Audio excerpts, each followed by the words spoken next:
고지서는 똑같이 4월 30일로 돼 있는데 누구는 이틀 남겨놓고 도달하고 누구는 일주일 전에 도달하고 누구는 열흘 전에 도달하고 누구는 이 납부기한을 지나서 도달하고 이러면은 이게 지금 공평하지가 않잖아요.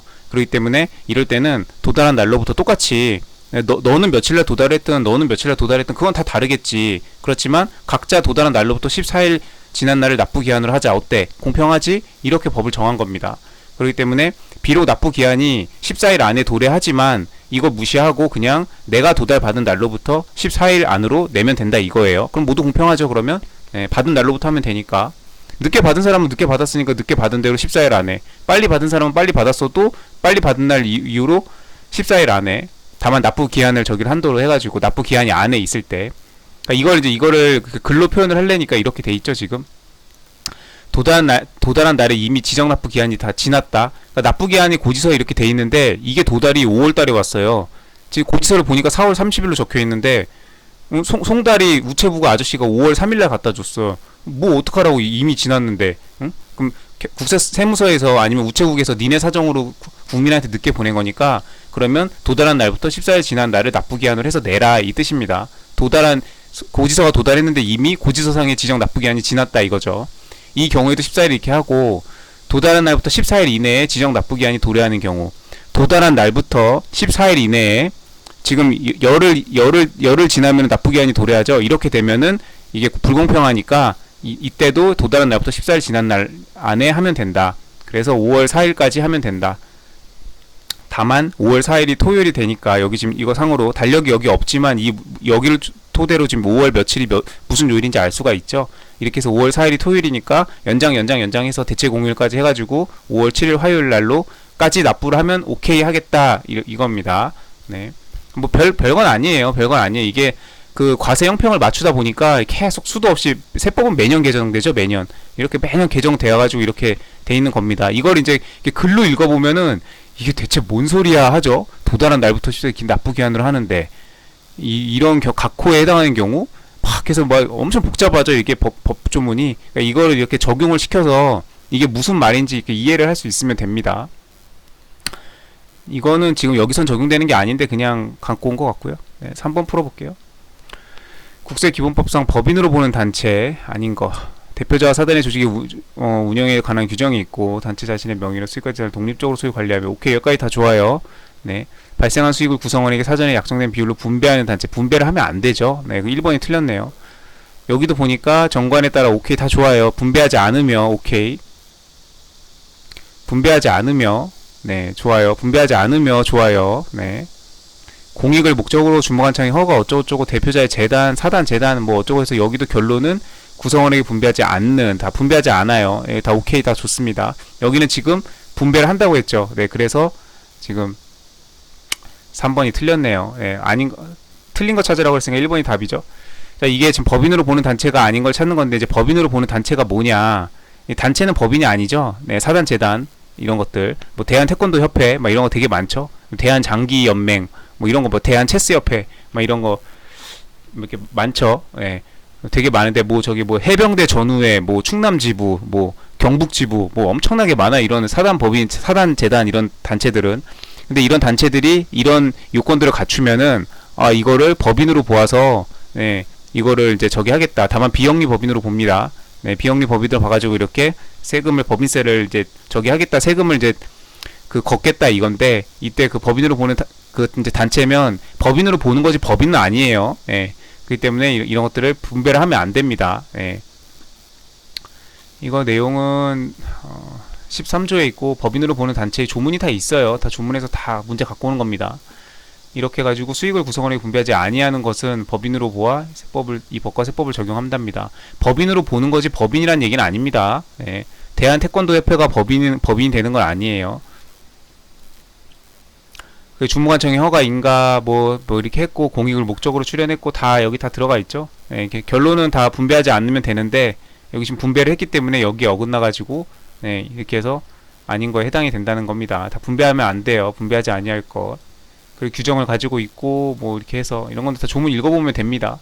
네, 이렇게 해가지고 과세한다는 거. 문제 4번.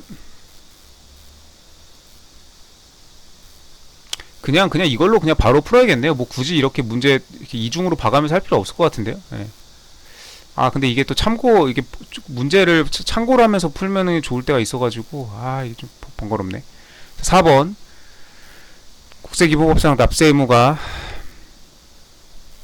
2024년 8월 3일 현재 소멸하는 경우에 해당하지 않는 거. 2016년 기속 종합소득세를 법정시간 신고 기한 내에 신고하지 않았고 무신고예요. 신고 안 했고 고지서도 송달 안 했답니다. 자 이러면은 이거 역외거래 없음. 이게 다 지금 다 조문에서 다 있는 것들이죠. 네. 이거는 사실 뭐 해설이라기보다 그냥 네. 자 이게 일단은 첫 번째로 나오는 게 일단 소멸시효라는 거 있죠. 민법에서 소멸시효를 배웁니다. 이거는 당연히 세법에도 있어요.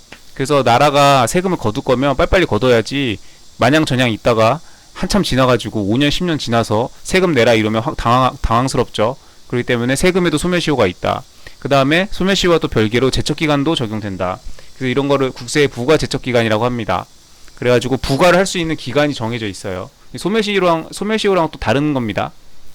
어느 하나라도 도과하면 끝나버리는 거죠. 네. 이렇게 해서 일단 부과를 해야 되고 그 부과를 할 수 있는 기간이 있어요. 그러니까 이것도 너무 오래 걸리면 안 된다. 일단 부과를 해야죠. 그다음 부과를 이제 그 기간이 지났는데도 이제 그 납부를 안 하고 그 압류 뭐 매각 청산 이렇게 해서 독촉하고 교부 청구하고 그런 그 소멸시효 이제 중단 정지 이런 것들을 절차를 안 하고 계속 가만히 있으면은 소멸시효가 만료가 되고요.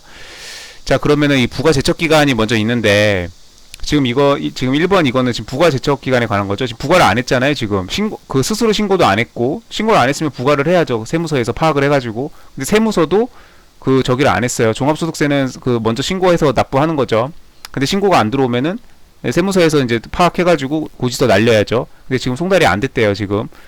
자 그러면은 이게 지금 26조 2에 가면은 여기에 해당됩니다. 납세자가 법정 신고 기한까지 과세 표준 신고서를 제출하지 않은 경우 신고서 제출 안 했다고 했어요. 자, 무신고입니다. 이때 해당 국세를 부과할 수 있는 날로부터 7년 이내에 국세를 부과하라 이겁니다. 종합소득세 내야 될 걸 세금을 세원을 파악해가지고 이 신고 안 한 갑한테 고지서 날리라 이거죠. 이 날리는 기간을 부과할 수 있는 날부터 7년이라고 했습니다. 네. 종합소득세 5월 1일부터 5월 30일까지 납부를 하죠. 법정 신고 기한이에요. 네, 소득세법에 나와 있습니다. 자, 5월 31일이 지났어요. 신고를 안 한 채로 갑이 신고를 다 해야 되는데 종합소득세를 내야 되는 모든 국민은 다 개인 사업자들 다 신고를 해야 되는데 신고를 안 했어요. 그러면 6월 1일부터 이제 부과를 할 수가 있죠. 예, 그 다음 날부터 제척 기간이 도과됩니다. 그러면 6월 1일부터 부과 제척 기간이 이제 진행이 되는데 그럼 세무서는 빨리 그걸 해가지고 종합소득세 내라고 고지서를 날려야죠. 근데 고지서를 안 보냈다? 그러면 부과 제척 기간이 진행을 6월 1일부터 하고 그때부터 7년입니다. 역외 거래인 경우에는 10년으로 늘어나고요. 근데 지금 역외 거래는 없다고 했죠. 그럼 이거 적용하지 말란 얘기예요. 자, 그럼 7년을 적용하라는 얘기입니다. 자, 그 다음에 여기 만약 부정행위가 들어간다 그러면은 이게 10년으로 늘어납니다. 7년은 10년으로 늘어나고 역외 거래인 경우에는 10년에서 15년으로 늘어납니다. 근데 지금 이거는 역외 거래 아니고 그 다음에 조세범 처벌법에 따른 이런 행위를 하지 않았다는 얘기는 부정행위 없었다는 얘기예요. 네, 이거를 그냥 부정행위라고 줘도 되는데 그냥 조금 꼬아서 그냥 이렇게 했어요. 여기 지금 부정행위란 말은 없잖아요. 네, 그러면 이제 이 내용을 이 객관식을 풀 때는 법전이 지워지지 않으니까 이걸 이제 공부한 사람이면 국세 부과 제척 기간은 신고서 제출 안 했을 때 무신고 이때 7년, 역외 거래인 경우에 10년. 그다음 부정행위 들어가면 이게 10년으로 가고 이 10년짜리는 15년으로 더 늘어나고 이거는 이제 머릿속에 외우고 있어야 되는 거죠, 수험생이. 그래서 적용을 시켜야 되는 거예요. 그래서 지금 이 경우에 그러면 이제 7년이 해당이 되는 거예요. 역외 거래 아니고 부정행위 아니고 그럼 7년 해당되죠? 자, 그러면 2016년 기속이니까 여기다 그냥 7 더하면 됩니다. 그러면 2023년 까지가 저기고 2024년 1월 1일이 되면 국세 부과 제척 기간이 도과해가지고 이제 더 이상 부과를 할 수가 없게 돼요. 네, 그렇게 해가지고 현재 소멸된 경우 부과 제척 기간이 되든 소멸시효가 완료가 되든 이건 이제는 세금 낼 의무가 없어진 거죠. 그래서 이 현재 소멸된 경우에 해당합니다. 2024년 1월 1일자로 이건 날라갔어요. 부과를 더 이상 못합니다. 세무서가. 그러니까 빨리 했어야지. 7년 동안이나 안 하고 뭐 했어. 안 했기 때문에 이제 더 이상 못한다 이겁니다. 네, 그래서 1번은 해당하지 않는 걸 찾는 거니까 지금 이건 소멸됐어요. 2024년 1월 1일자에 이미 소멸됐어요. 그 다음 2번 을은 2013년